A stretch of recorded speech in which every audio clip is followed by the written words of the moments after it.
វាសាហាវវាធ្វើឲ្យគ្រប់គ្នាខ្លាចក្រអាគេគ្រប់គ្នារកស៊ីនេសាទត្រីឯងរកស៊ីនេសាទក្រពើចំណែកខ្ញុំបាទម៉ានីតូរកស៊ីនេសាទនាគរាជអញ្ចឹងឥឡូវសូមស្វាគមន៍ទាំងអស់គ្នាមកកាន់កម្មវិធីនេសាទនាគរាជយកទៅឆាក្តៅ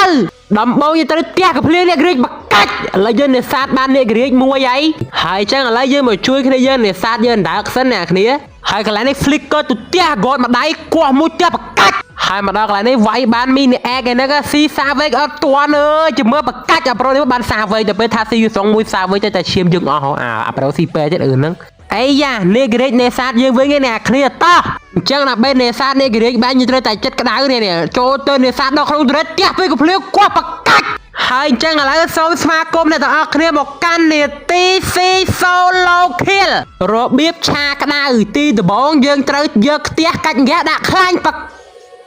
កាច់បន្ទាប់មកទៀតដំខ្ទឹមហាន់ម្ទេសទះពេលកភ្លៀងបកាច់បកាច់បន្ទាប់មកទៀតដាក់ម្ដងល្មៀតដាក់ស្ករប៊ីចេងទឹកត្រីអំបិលទះពេលកភ្លៀងបកាច់ហើយបន្ទាប់មកយើងដាក់សាច់នាគរាជចូលទះបកាច់នាគរាជមួយទៀតហើយយើងដាក់ប្រេងខ្យងភ្លេចប្រាប់ប្រេងខ្យងមួយទៀតចុះនិយាយថាវីដេអូនេះនិយាយពីអីឲ្យប្រកាសវីដេអូហ្នឹងម្ដងនិយាយពីនេះម្ដងនិយាយពីនោះឥឡូវមកនិយាយឆាក្តៅណានាគរាជណាអីគេអត់យល់ណាបាច់ថាតអ្នកមើលស្បែកអ្នកបញ្ចូលសលេងខ្លួនឯងក៏អត់ដឹងអាវីដេអូនិយាយពីអីដែរនេះចុះនេះវល់ម៉ែអត់យល់ទេនេះ